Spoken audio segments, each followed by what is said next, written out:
Christophe sur France Maghreb 2. Bonjour à toutes, bonjour à tous, ravi de vous retrouver sur France Maghreb 2 en ce lundi. Merci d'être fidèles à cette émission de référence, ça s'appelle le LGF, le Grand Forum, avec aujourd'hui un beau plateau. Et j'ai l'honneur, le privilège d'accueillir aujourd'hui avec nous, elle est avec nous en studio, Faiza Ben Mohamed. Bonjour Faiza, bienvenue à toi. Bonjour Christophe, bonjour à tous. Ça fait du bien de te voir, tu sais. Très tu nous as contente de apporté vous un peu de retrouver. soleil. Ouais, mais il paraît qu'il va rester qu'aujourd'hui le soleil, donc Bah vous ouais, emballez pas. Le temps que tu es là, ma chère Faiza. En tout cas, ravi de te voir, ravi de t'accueillir avec nous. On va ainsi débattre avec toi. À tes côtés, monsieur Ali, notre directeur commercial, il est avec nous. Salut mon Ali. Salut, ça va? Bah très bien, et toi? Très bien, ouais. Bon week-end, ça va? Content que les Sénégalais l'ont emporté? Oui, franchement, ravi sur l'ensemble de la compétition. Je pense que c'est quand même eux qui méritaient de gagner. Bon, bah très bien. Gamal Abina, il est là parce que le lundi c'est Abina. Comment ça va, Gamal? Très bien, et toi? Ouais, très bien. Ouais, je t'entends pas là. Tu m'entends? Oui, je t'entends. C'est oui. bon, ok, C'est impeccable. bien. Ouais, ok. J'espère que tout va bien alors.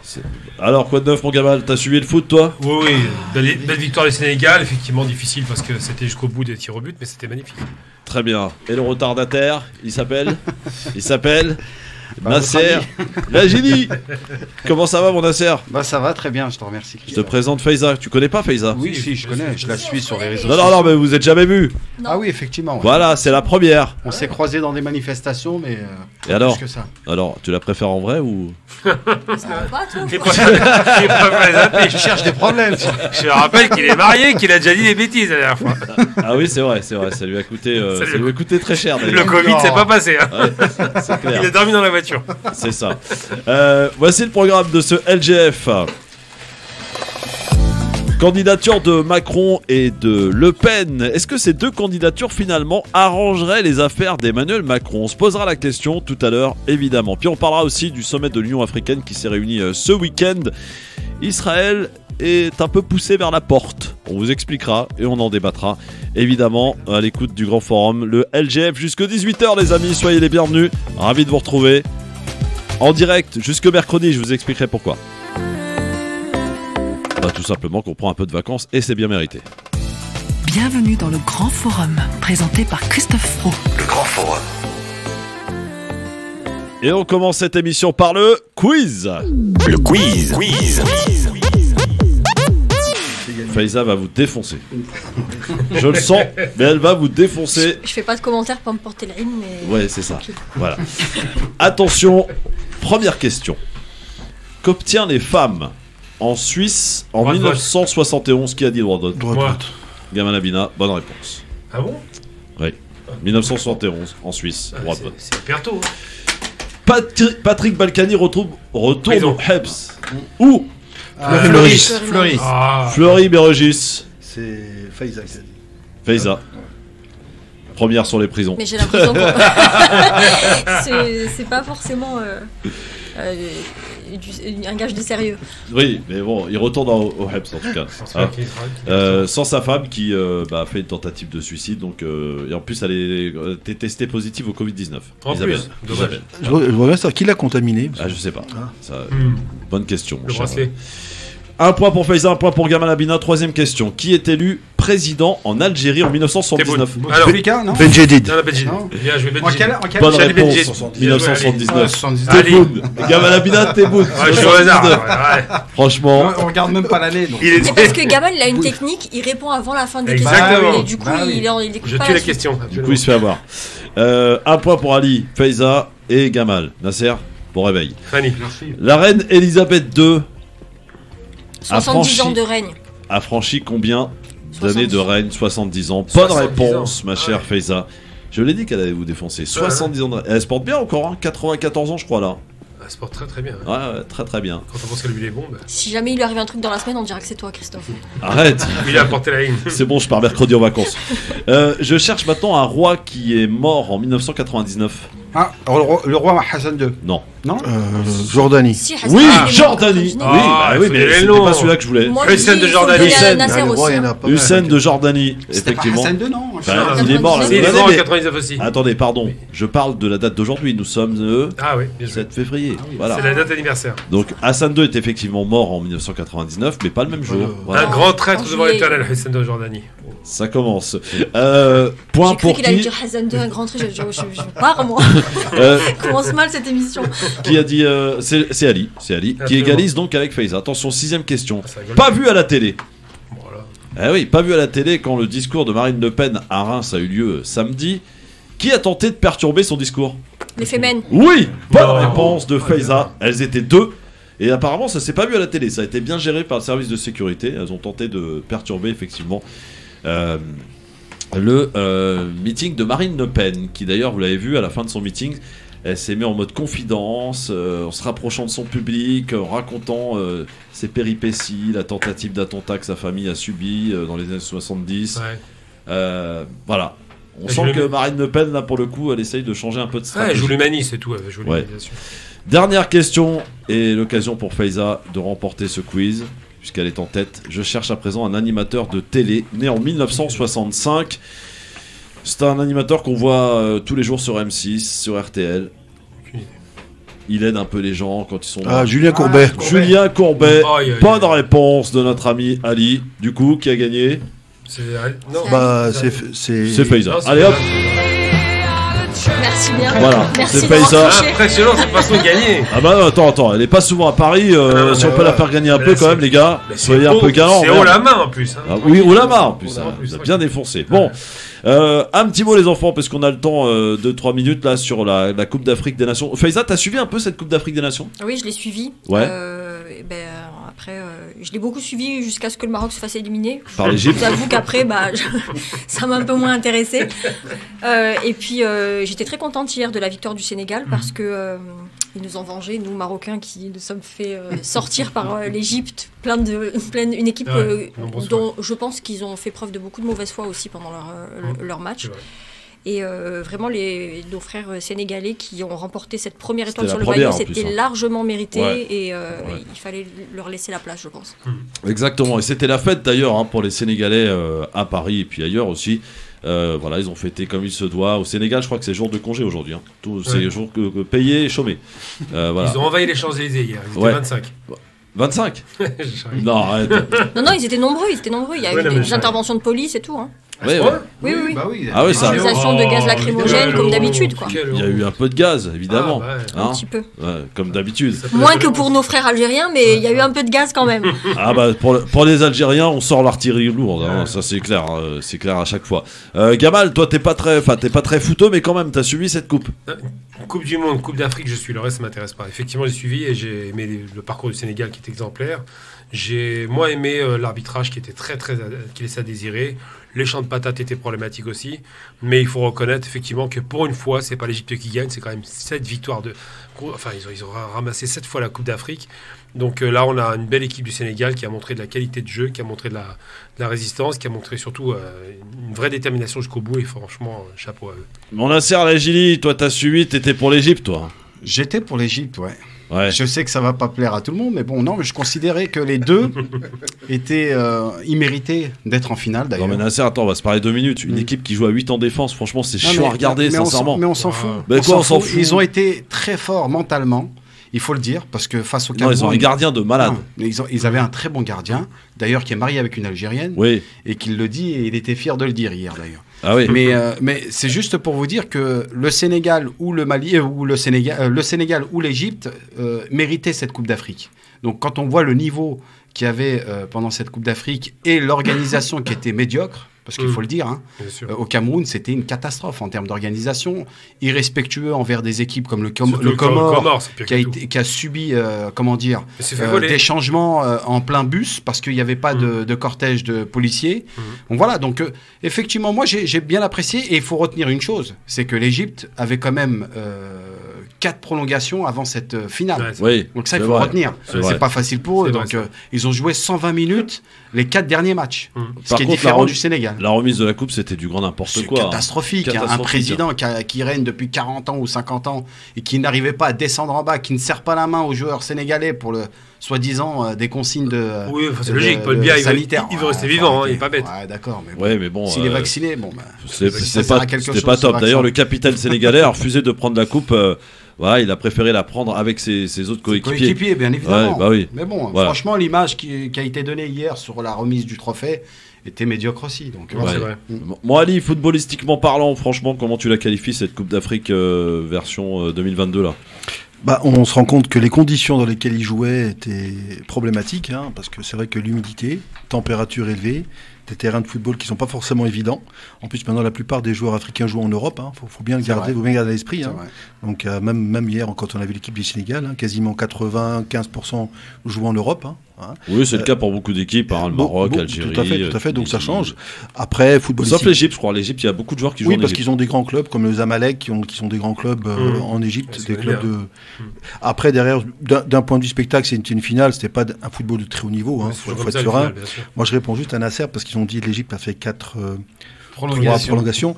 C'est parce que c'est qu'une équipe qui est bonne par division, on n'a pas besoin d'aller jusqu'aux prolongations pour gagner. Donc normalement, Il quand on était est bon, Ça fait quand partie du football. on est bon, on gagne. Détends-toi, Ali. Quand on est... Non, mais quand on est bon, contre le Maroc. est fini. Ah non, quand on est Non, bon. je plaisante. Quand on est bon contre le Maroc, on aura gagné avant. Donc après, c'est vrai que c'était pas. Après, c'est vrai que sur l'ensemble, le Sénégal gagne. En plus, c'est vrai qu'ils ont pas forcément gagné. Et puis c'est bien pour les Sénégalais, et surtout pour le sélectionneur, parce que pour information, c'est l'un des sélectionneurs qui a le plus bas salaire Absolument. Ouais. parmi tous les entraîneurs africains. Ah Parce oui. qu'il est même pas dans le top 10 des salaires des entraîneurs, des salaires des entraîneurs. Le premier étant l'Égyptien, ensuite Vaïd Ali Odik, Belmadi, et lui, il est même pas dans les 10 premiers. Il Ouais. gagne moins de 15 000 euros par mois pour. Il est de Champigny d'ailleurs. Hein. Et les Champigny, effectivement. Comme Donc, Jamel c'est- Belmadi d'ailleurs. Exactement, donc c'est plutôt bien. Après, bon, l'organisation, tout le monde en a parlé, c'est vrai que. les Mais ça, Camerounais- c'était un beau parcours parce qu'ils étaient déjà finalistes en 2019. 2019, hein. Ils sont constants. 3 Ouais. finales. Puis ils méritaient même peut-être même avec l'Algérie, c'était délicat hein, comme match. bien Tout à sûr. fait, ouais. Ouais, Là, c'était franchement, délicat. C'est oui. sans bavure que l'Algérie a gagné quand même. Oui, bien sûr. Bah oui, quand même. On sent. Non, mais après. Christophe, Ali, il est tellement objectif qu'on va être les Algériens une petite mauvaise dent sur l'Égypte. On leur doit quand même une sacrée barbarie sur un match de qualification. Donc l'Égypte, on l'a pas trop aimé à l'époque. Mais je rassure Ali pour lui dire que c'était que pour la finale que j'étais pour l'Égypte. Hein. Oui, Non pas d'ailleurs. pour toute la Ah non, pas du tout. Alors, juste Mais pour là, il va être tunisien. alors, footballistiquement parlant, faut pas oublier qu'il y a les barrages et Oui. ils vont se retrouver. Ils vont dans se les retrouver. barrages. Égypte, Et une de ces Sénégal. deux La équipes revanche. ne va pas aller en Coupe du Monde. Alors juste l'image qui est impressionnante dans ces matchs-là, c'est qu'on avait Mané avec Salah. C'est ces deux amis qui jouent dans le même club, Bah oui, qui sont à deux Liverpool. stars. depuis plusieurs Et années. c'est vrai que c'est comme quelque chose de dur. pas évident. C'est Hein. vrai. Belle Ouais, image c'est à la dur. fin, mais c'est vrai Ouais. que c'est délicat quand même. hein. C'est clair. C'est vrai que c'est délicat. Ouais. Mais c'est une belle. Après, bon, c'est comme disait, c'est l'Afrique. Hein. Bon, c'est fini. Hein. Et les barrages pour la Coupe du Monde, c'est pour le mois de mars. Hein. Pour le mois de mars. 22, aller-retour. 29, je crois. Mars. 22, 29. Le pays le plus chanceux étant la Tunisie. Non, le Maroc. Tu rigoles ou quoi? Mais non, c'est le Maroc. Contre le Cameroun. Non, Non non, c'est le Mali, vous, C'est la nous qui Tunisie. avons le Cameroun. Ah, le Mali, ouais, c'est pire. Tunisie, Mali. Voilà, c'est pire. C'est le Maroc qui. C'est vous le Cameroun. Ah, c'est lui, le Cameroun, hein. Le Maroc, franchement, il va en Coupe du Monde quasi. Quoi. La Pourquoi RDC, ça devrait se passer facile. Hein. Oh, c'est Oh, pas sûr, hein, c'est faut pas pas. sûr, Non, hein, c'est- je- Non, ça va, les Il y gars, a plus arrêtez. de petites équipes hein, quand tu regardes bien en C'est Afrique. vrai. Hein. Comme ça, Regarde le Comore. regarde, Faiza, au mois de novembre, elle va être en mode supportrice du Maroc. Je peux te dire que ça va y aller. Hein. Au mois de mars. Non, mais au mois de. Aujourd'hui, Ah, hein, novembre, si tu veux, je en- peux me mettre, je peux Non, au activer mois de le- novembre, au Qatar, au Il est déjà- mondial. Non, il est déjà en Coupe du Monde, lui. Il n'est pas Ouais. avec nous, là. Ouais, ça y est, Qatar au mois de novembre. ça Moi, va je être fais jamais ce extraordinaire. genre de pari, franchement. Moi, j'aimerais bien qu'il y ait 3 équipes du Maghreb en Coupe du Monde. Moi aussi. Hein Maroc, Algérie, Tunisie, ce serait magnifique. Moi, quand j'aimerais bien même, qu'il y ait les 5 équipes du Maghreb en Coupe du Bah, Monde. le Maroc va y être, c'est quasiment sûr. La C'est Tunisie, je la pense que- Tunisie, Puis l'Algérie, j'en suis intimement convaincu. Ah ouais, mais il y a le Oui. Cameroun quand même. Hein. Non, moi, ce qui m'inquiète le plus, c'est pas le Maroc ou l'Algérie, c'est la Tunisie. Ah ouais Les Tunisiens, c'est les spécialistes de je finis pas le travail. C'est impressionnant comment ils jouent. À chaque fois, ils ont pas Ah, envie de gagner. Nasser, c'est à toi là.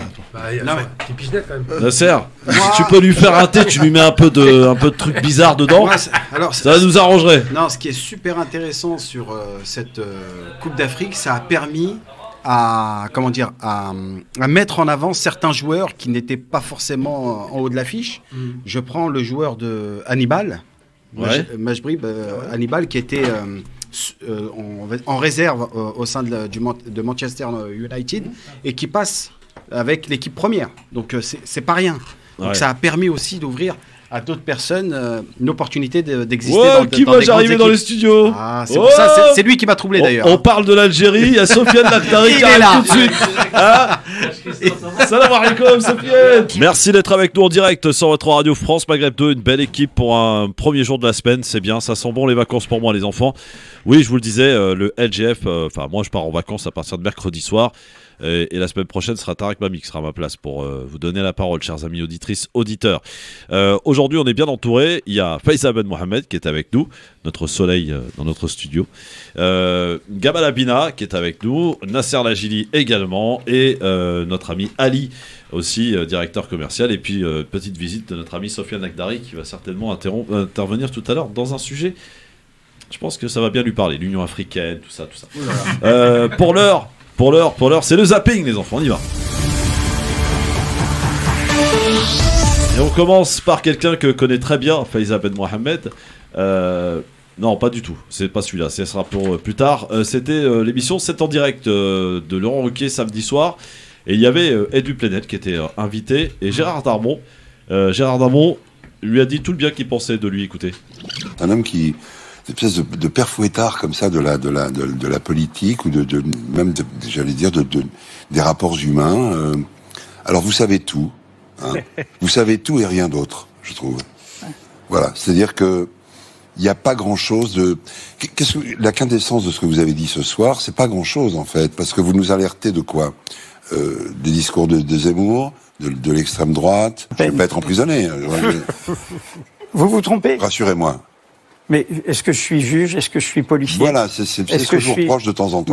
D'être juge, d'être policier, de donner des choses, de lancer des infos, d'appeler, de passer des coups de fil, de donner des choses en loose day comme ça. C'est ça que je vous reproche.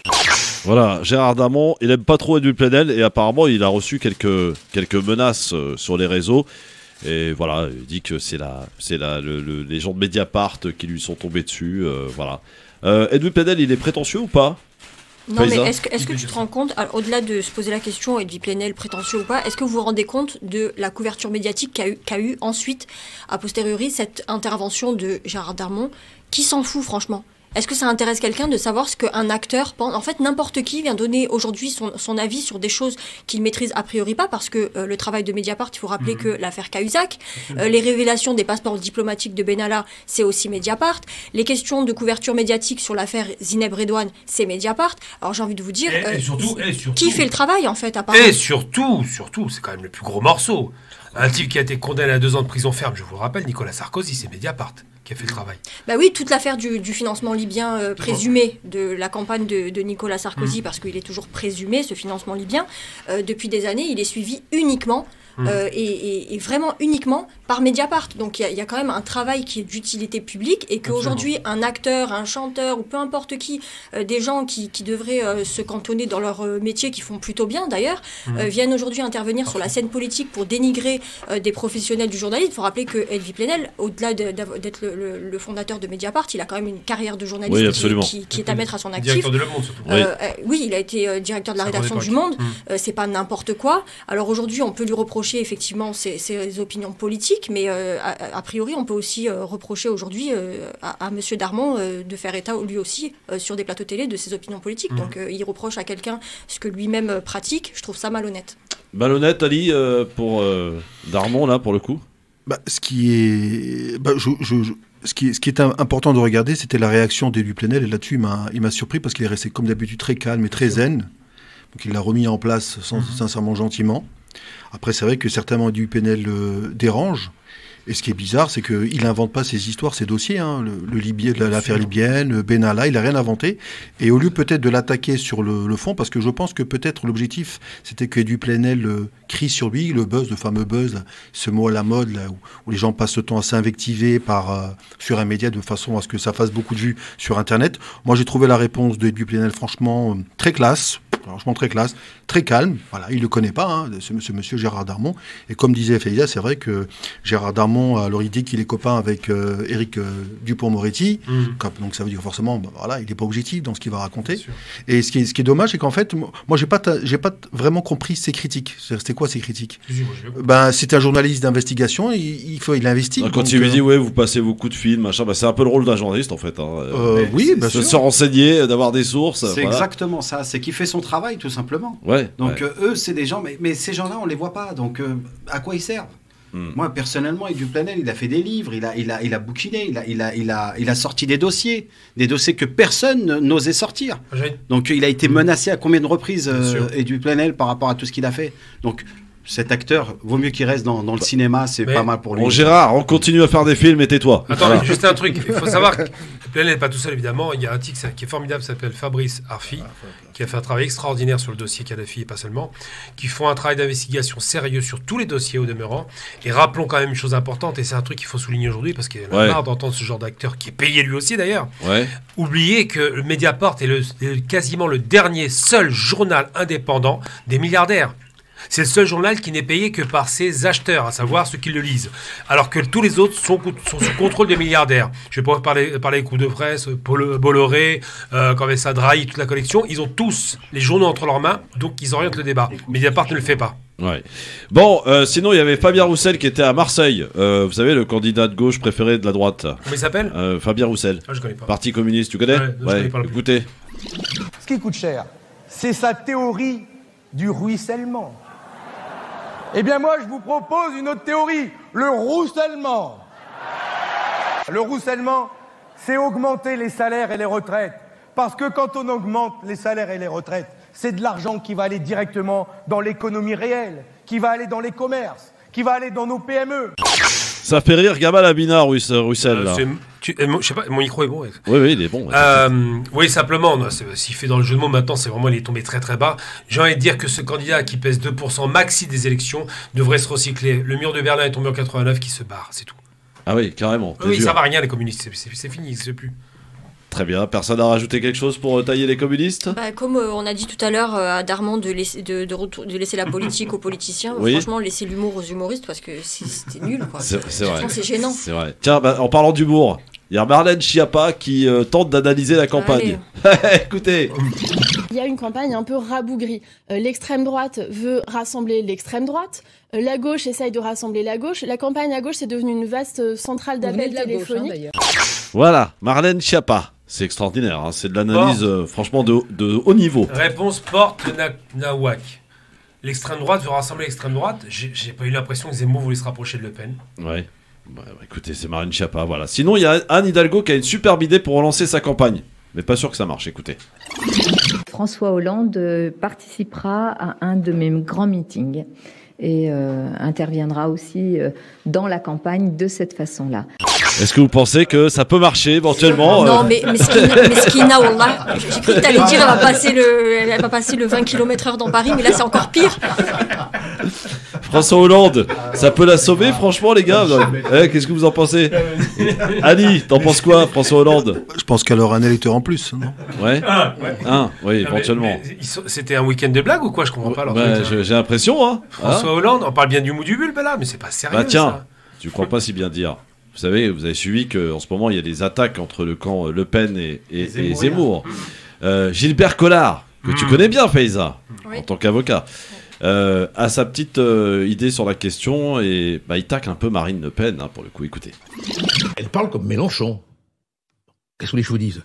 Il y a une reconstruction sociologique qui est crypto-mélenchoniste. Je vais dépasser le stade où on est traité de nazi, ce qui est incroyable, parce que c'est l'insulte que les membres du Rassemblement national recevaient. Hein. Et voilà que Marine récupère les arguments des bobos islamo-gauchos. Ah, islamo-gauchos, il peut pas s'empêcher, hein. C'est à chaque fois ça, Gilbert Collard. Hein. Voilà, donc les camps Marine Le Pen, Zemmour qui s'affrontent, voilà, Gilbert Collard qui tente d'analyser un petit peu tout ça, qui en profite qui est pour fidèle à tacler ses Marine. convictions d'ailleurs et à Ouais. sa constance politique. On sait qu'il a été l'avocat du MRAP, qu'il était engagé plutôt avec des positionnements politiques de gauche, voire d'extrême gauche au début de sa carrière politique. Et par opportunisme, il a gravi tous les échelons jusqu'à atteindre le sommet ultime du zémorisme. Donc après, il n'y a rien d'étonnant dans son positionnement en vrai. Ouais, c'était copain, Kamal. Hein. Très très bon copain d'ailleurs, je vais certainement avoir l'occasion d'en croiser un dans pas longtemps là, sur un débat. Simplement pour dire que Collard, effectivement, vient pas de droite du tout, d'extrême droite. Hein. Elle a raison, elle est très bien placée pour en parler, notre ami Faiza, puisque malheureusement, à titre personnel, elle a entendu parler du personnage. Mais très rapidement, j'ai envie de dire que Collard, bon, Le Pen avait fait une blague une fois, elle a dit « casse-toi Collard ». Ouais, je m'en souviens, oui. Qui m'a fait rigoler, ça arrive rarement. Pour dire simplement, c'est que Collard, c'est un petit peu, alors si vous connaissez un peu l'histoire du nazisme, et puisqu'il parle de nazisme, c'est un peu le Goebbels de son parti. Pourquoi ? Parce que Goebbels était à gauche, voire extrême gauche, il a fini, pour faire plaisir à son grand patron d'Hitler, il a fini à l'extrême droite. Et Collard, c'est pareil. Il n'aime pas qu'on utilise le terme de nazi, mais tout son parcours politique témoigne effectivement d'une errance d'un type de gauche qui n'y croyait plus, qui a été littéralement vers l'extrême droite. Et malheureusement, quand ils font cet amalgame entre Le Pen et Mélenchon, j'ai envie de dire que c'est un amalgame qu'on connaît depuis longtemps, puisqu'on parle souvent des rouges-bruns. Effectivement, on fait des points communs entre ces partis qui cherchent à toucher la masse populaire des ouvriers. Donc il est mal placé pour en parler. Et j'ai envie de parler, on parlera très prochainement de Zemmour, parce que j'ai vu un dossier très intéressant le concernant qui explique qui finance qui. Et d'où vient le financement de Zemmour, vous allez halluciner. Tout vient du clan Macron. Et ça, les gens ne le savent pas. C'est extraordinaire. C'est-à-dire que celui qui fait la campagne de Zemmour aujourd'hui a fait la campagne Macron il y a 5 ans. Ça vous donne une petite idée du fait qu'il a téléguidé, on sait pour qui. Ça présage quoi, ça ? Ça signifie qu'ils ont essayé de détruire l'extrême droite, ils ont essayé de fragmenter l'extrême droite, ça marche très bien puisqu'ils sont à 14-14 aujourd'hui, et que cette fragmentation risque de mettre une Pécresse au second tour, et que Pécresse, qui est tellement faible sur le plan des arguments, va se faire atomiser par Macron, qui est à 25% depuis le début et qui finira par passer, tout simplement. Ça, c'est l'analyse de Gamal Avina. On verra si c'est l'analyse des autres, évidemment, tout à l'heure. On se paye un resto. Ouais, Il y a Sofiane qui s'est levé, je pense qu'il est en train de chauffer. Là. Non, juste rappeler pour Ménard, Collard, il nous fait rappeler un peu Ménard, qui a commencé avec Reporters sans frontières et qui a terminé avec exactement ça. C'est presque le même. Même Ménard, lui, il est resté plus proche de Marine, je crois. Hein. Pour le moment. Pour le moment, effectivement. On attend le grand épisode, c'est Marion. Que va-t-elle faire ? Elle a déjà fait. Elle n'a pas rejoint Zemmour, je crois, officiellement encore. C'est pas officiel. C'est pas officiel, non. Elle a dit juste qu'elle voterait pas pour sa tante pour l'instant. Ah, donc c'est officiel. Mais voilà, on verra en tout cas. Pour terminer ce zapping, c'est une soirée qui va être consacrée sur BFM TV aux Ouïghours. Voici en avant-première un extrait de ce reportage ce soir avec le témoignage d'une mère de famille ouïghour qui est restée 1 an enfermée dans un camp. Elle raconte son calvaire. Gulbar Jalilova décrit des conditions de détention inhumaines. J'ai trouvé cette photo sur Internet. Ma cellule ressemblait à celle-ci. Comme vous le voyez, les murs étaient très hauts, 6 mètres de hauteur à peu près. Il n'y avait pas de fenêtre et les 2 portes étaient toujours fermées, donc on n'avait pas d'air. Au milieu, il y avait cette estrade où on restait assise 17 heures par jour. La nôtre était en métal. À l'intérieur, elles sont une quarantaine de femmes. La cellule est si petite qu'elles doivent se relayer pour s'allonger. Elle évoque aussi des interrogatoires de plusieurs heures sur cette chaise appelée chaise du tigre. Les membres y sont complètement immobilisés. Gulbar Jalilova raconte avoir été torturée, violée par ses geôliers pour la forcer à signer des aveux de terrorisme. Un extrait de ce reportage. Alors, ce qui est un peu emmerdant dans ce genre de reportage, c'est vachement scénarisé avec des musiques de ouf. Voilà, c'est... Bon, en tout cas, c'est ce soir. À quelle heure ? C'est à partir de 21h sur BFM TV, une soirée consacrée aux Ouïghours. C'est pas pour rien qu'ils font ça maintenant. Vous savez qu'il y a les Jeux Olympiques d'hiver. Moi, c'est un petit peu ça qui me gêne en fait. C'est cette espèce de récupération et la volonté d'un média qui est quand même la première chaîne d'information en continu, qui avait des années et au moins des mois en tout cas avant ça pour sensibiliser, pour en parler. Notamment, vous vous rappelez qu'il y a eu quand même une campagne de pays qui ont appelé au boycott des Jeux Olympiques de Pékin. Il y a eu 0 réaction. Il n'y a pas eu spécialement de médiatisation là-dessus et le fait que ce reportage y sorte maintenant, certes, bon, c'est bien, on va pas cracher dans la soupe, hein, c'est bien, ils vont alerter, peut-être que ça va faire un petit peu bouger les choses, même si j'y crois pas beaucoup, mais le fait de vouloir surfer comme ça sur la vague, je trouve ça un petit peu gênant. Oui, Nasser ? Non, mais je rejoins totalement de ce qu'elle vient de dire Faiza. Et effectivement, bon, après, en même temps, c'est important aussi d'informer les gens par rapport à ce qui se passe en Chine, parce qu'on en parle très peu. Les médias essayent de boycotter ce vrai problème qui existe. Et moi, ce qui me gêne un peu, voilà, c'est surtout le côté politique. On sait qu'aujourd'hui, il y a des tensions entre la Chine, la Russie et les pays occidentaux. Donc voilà, on essaye de donner une mauvaise image, alors que ces mêmes pays pourraient faire la même chose en Occident, quoi. Donc, voilà. Mais en fait, on est tous des moutons, je vais vous dire pourquoi. Parce que les médias, ils nous focalisent sur une actualité et on est tous offusqués, etc. Vous vous souvenez des Rohingyas et de toute la grosse campagne qui avait été faite d'ailleurs par des acteurs, etc. Qui en parle aujourd'hui des Rohingyas? Pourtant, ils continuent d'être massacrés. Le Yémen, tout le monde s'en fout alors qu'ils sont massacrés. Non, mais ils vont en parler de manière épisodique. Non, mais nous aussi, on est un peu responsable, Faiza, parce qu'on est un peu responsable dans le sens où on nous concentre sur une affaire. Et on n'en démord pas, on est à fond dessus. Et puis une fois que ça retombe, ça y est, on passe à autre chose. C'est peut-être aussi le rôle de ces médias-là. Aujourd'hui, ça n'est plus véritablement d'informer. Ouais, mais on n'est pas obligé de les suivre comme des boutons. C'est plutôt d'influencer. On nous fait sans cesse l'histoire sur les génocides arméniens, 39-45. Là, on a un véritable génocide, hein, parce que les Ouïghours, c'est pas de la rigolade. Non, c'est ce qui se passe là-bas. Non. C'est loin d'être de la rigolade. C'est pas un génocide. Non, mais je disais sur des événements, on nous parlait sur l'histoire. Oui, je comprends, mais génocide. Ouais, tout à fait. Et on sait que malheureusement, les Ouïghours, qu'est-ce qui se passe? C'est la plupart des grandes multinationales américaines, entre autres, hein, et les Apple et les grandes sociétés sur la partie industrie textile, et personne ne dit quoi que ce soit. Donc à la limite, c'est une véritable hypocrisie. Mais Gamal, moi par contre, j'aimerais bien savoir pourquoi tu dis que c'est pas un génocide. Parce que c'est pas un génocide. Alors attendez, bougez pas. Vous savez ce qu'on va faire? Pourquoi c'est pas un génocide? Juste après la pause. Tout de suite, Gamal Amina va s'expliquer dans un instant et on parlera du petit Ryan, évidemment, qui a été secouru, mais malheureusement, il est décédé après avoir été secouru au Maroc. Merci d'être avec nous avec Faiza Ben Mohamed, Nasser Lajili, Ali et Gamal Amina. Justement, alors ça commence à chauffer un petit peu. On parlait des Ouïghours il y a quelques instants. Et donc Ali a parlé de génocide. Gamal Amina a répondu: il n'y a pas de génocide concernant les Ouïghours. Pourquoi il n'y a pas de génocide, cher Gamal? Ali est parti faire le thé, donc on apprécie. Pas Ali, Nasser. Et non, il n'y a pas de génocide simplement parce qu'il faut arrêter d'utiliser des termes à tort et à travers. Le génocide, c'est la volonté d'exterminer totalement une population. D'accord? On l'a vu plusieurs fois dans l'histoire, c'est pas arrivé souvent, mais c'est arrivé. C'est arrivé avec les Indiens pour commencer. C'est un peu le cas, non? Non. Les Ouïghours, c'est une population musulmane. Il n'y a aucune volonté. Non, Christophe. Je vais parler d'un cas qui m'intéresse personnellement pour que tu comprennes mon propos. Dans ma famille, on a eu 30% de morts pour la guerre d'Algérie, d'accord? 30%, donc c'est pas léger. Et pour autant, il n'y a pas eu de volonté génocidaire. C'est-à-dire que les visées génocidaires ne sont pas écrites et demandées par l'État. À partir du moment où il n'y a pas de volonté génocidaire, il y a des massacres de masse. Et même là, pour ce qui concerne les Ouïghours, il n'y a même pas de massacre de masse. Il y a des tortures de masse, il y a des mauvais traitements, il y a des camps de concentration, il y a tout un tas de choses qui sont intolérables, effectivement, mais ce ne sont pas des génocides. Si on utilise les termes de génocide à tort et à travers, à ce moment-là, un type qui se casse un nom que c'est un génocide, on va aller loin. Et pour faire simple, moi je parle de génocide, si on peut en parler un, on peut parler pratiquement de visée génocidaire chez les Rohingyas. Ça, c'est vrai. Sauf que les Rohingyas, on n'y touche pas, parce que le dictateur qui était au pouvoir, qui s'appelait Aung San Suu Kyi, était prix Nobel de la paix. Parce que c'était l'agent des Occidentaux, et parce qu'on aimait beaucoup cette femme. Donc on ne touchait pas cette barbare qui massacrait une population et qui voulait l'exterminer et la déporter. Là, on peut parler de génocide. Chez les Ouïghours, c'est pas ce qui se passe.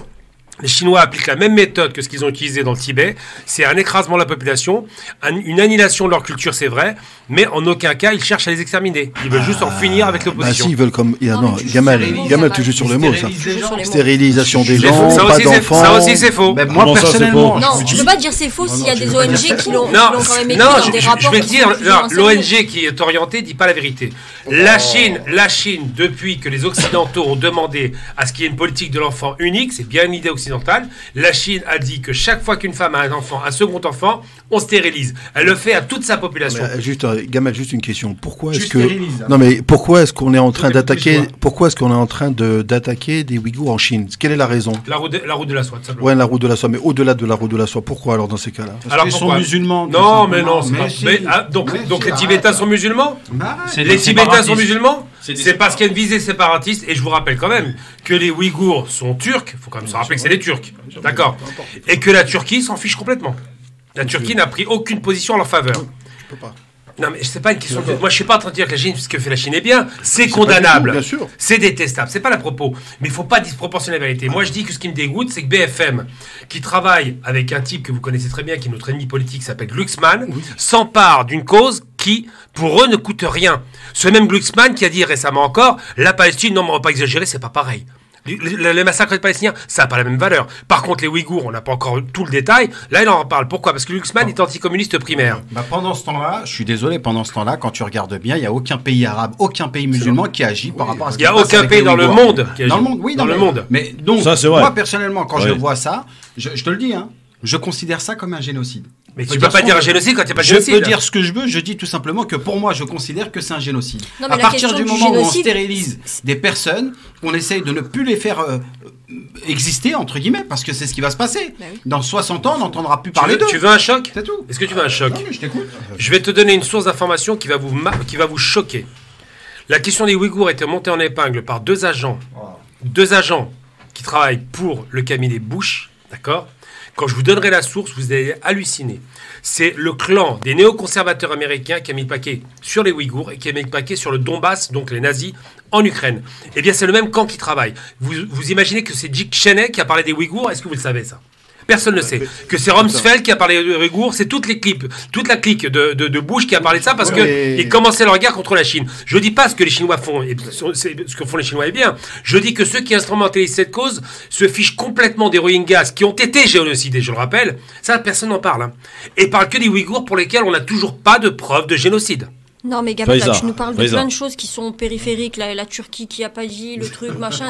Ouïghour, Rohingya, c'est pas périphérique. Non, mais tu peux pas dire c'est pas un génocide sur la base de ton appréciation personnelle. On a quand même une responsabilité aussi quand on s'exprime dans les médias, qui est celle de sensibiliser. On a tous, après c'est clair qu'on n'a pas tous les mêmes opinions et tant mieux, c'est pour ça qu'on est là.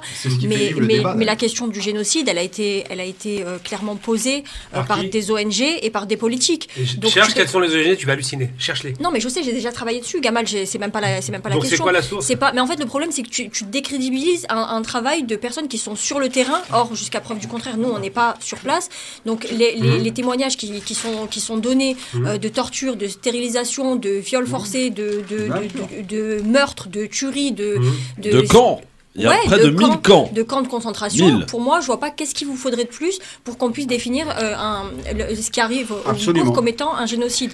Donc après, certes, peut-être vous pouvez considérer que le mot est fort parce que il y a eu ce qui s'est passé, le génocide au Rwanda par exemple, et puis il y a d'autres pays aussi qui utilisent le terme de génocide, y compris quand c'est contesté, et ça fait pas de polémique comme ça. Et vraiment, moi je pense, j'ai pas peur du fait de dire qu'il faut poser des mots, y compris quand on les pense difficiles. Non, mais t'es pas le seul à dire qu'il faut pas. Mais j'écoute pas. Par contre, j'écoute pas l'extrême gauche, ça m'intéresse pas. Ouais, mais Clément Chinotin est dans la même. Moi, je trouve ça gênant. Il faut faire preuve d'un peu de courage politique. C'est du courage que de le dire. Je pense que la question des Ouïghours. Attends. C'est du courage politique de dire que ceux qui ont fait monter la question des Ouïghours viennent des États-Unis, c'est les conservateurs. Attends, juste à l'instant.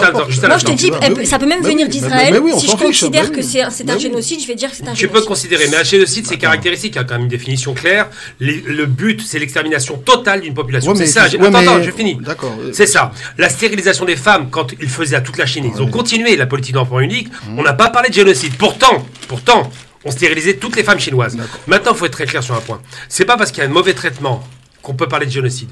On peut parler de génocide quand on cherche à éliminer totalement la population. Je rappelle que les Chinois n'ont aucun intérêt à éliminer totalement la population ouïghour. Quand tu sépares les... Non, ils veulent pas l'éliminer parce qu'ils veulent la réduire en esclavage. Non, mais quand tu sépares... Ils veulent Attends, mais quand tu sépares, on est en 2022, quand tu sépares des enfants que tu mets dans des camps, que les enfants sont orphelins, qu'on a tué des... Attends, tu appelles ça des... T'appelles ça un mauvais traitement. Si toi t'appelles ça torture, mauvais traitement, tu dis comme tu veux. Non, Gamal, je suis déçu. Gamal, parce que là, non, mais là, la géopolitique, Dick Cheney, tout ça, ok, effectivement, effectivement, c'est très très bien. Aujourd'hui, en 2022, t'as pas d'image, tu as quand même des données quand même qui sont graves. Les reportages après, effectivement, ils sont ce qu'ils sont, mais tant mieux, au moins ça mérite d'exister. Mais aujourd'hui, quand on voit le traitement d'une population comme ça, mais sincèrement, attends. Tu le vois le traitement par qui? C'est moi ce qui m'intéresse, c'est les sources. Tu vas les gens Messia de France Maghreb Gabalabila.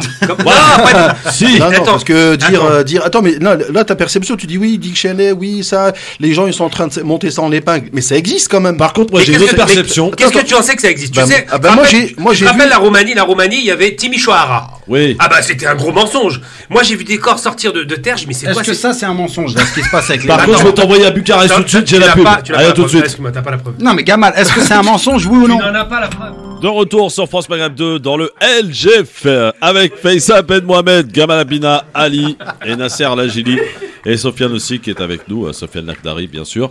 Alors, on va refermer cet épisode de termes on rigole pas pour le génocide, bien entendu. On rigole absolument pas pour ça. C'est pour une mauvaise blague. Heureusement, évidemment. Alors, je voudrais qu'on dise quand même 2-3 mots sur ce qui s'est passé ce week-end au Maroc. Et avant d'en parler, je voulais vous faire écouter un petit poème qui a été écrit par notre chroniqueuse Audrey Pronesti à propos du petit Ryan. Écoutez. Sur les terres arides des montagnes marocaines, dans la région du Rif de Chefchaouen, petit Ryan, tu jouais seul, insouciant, tel un enfant de ton âge à 5 ans. Ce mardi noir, tu es tombé dans l'abîme de ce puits, d'une profondeur sans nul doute infinie. Un drame qui fit au plus vite réagir les plus habiles pour te secourir. Alors les jours se succèdent et défilent dans l'attente, le monde entier prie pour toi, s'impatiente. Mais au moment où chacun te croit sauvé, il n'en est rien, ton âme s'en est allée. Aujourd'hui ta famille, tes sœurs et tes frères, tout le monde espère, toi petit ange, que tu rejoignes les anges. Petit Ryan, tu nous as montré la voie de la solidarité. En espérant tous pour ta survie, tous pour toi se sont unis. Ainsi ton départ inattendu gravera les esprits d'une pudeur absolue. Ton destin était ainsi fait, petit Ryan repose en paix. Voilà pour ce très beau poème écrit par Audrey Pronesti concernant Ryan. Alors c'est vrai que ça a mobilisé une grande partie des médias dans le monde, cette affaire, donc l'affaire du petit Ryan. On va expliquer peut-être, je sais pas si Gamal ou Faïssa peut nous expliquer peut-être dans cette partie-là, dans cette région, en fait il y a beaucoup de puits. Ouais. Comment on l'explique d'ailleurs, comment ça se fait qu'il y a beaucoup de puits comme ça et que c'est pas le premier accident malheureusement. La région de Chefchaouen se trouve dans le Rif marocain, milieu très montagneux. Après, il y a des villes, mais pour les personnes qui vivent à la campagne, il y a un difficile accès à l'eau. Et c'est vrai que les puits, je pense que dans les villages, il y en a dans tous les villages, les gens pour pouvoir y accéder, parce que pour faire 30 km pour aller prendre des packs d'eau, c'est un peu compliqué. Et c'est la méthode, en tout cas, pour s'approvisionner. Donc, c'est pas... Après, je pense que cette affaire, elle aura au moins permis de mettre en lumière les difficultés qui sont celles des régions montagneuses comme ça, de pouvoir s'approvisionner en eau. Et en tout cas, aussi, le manque de sécurité quant à ces puits, parce que c'est pas normal qu'il y ait des trous. Après, on fera le procès plus tard de qui est responsable ou pas, mais si un jour il est fait, je pense même pas que ce soit nécessaire. Mais il faut vraiment se poser la question de qu'est-ce qui peut être fait aujourd'hui pour que ces trous comme ça qui sont laissés à l'air libre puissent être tous rebouchés. J'espère vraiment que le Maroc va prendre à bras le corps cette problématique, parce que dans des endroits où il n'y a pas forcément de lumière, bon là ça s'est produit, la chute elle a eu lieu en journée, mais dans la nuit ça aurait pu être même un adulte, tu vois rien. Quand des endroits comme ça qui n'ont pas de lumière dehors, pas de route, pas beaucoup de passages aussi, ça rend vraiment les choses difficiles.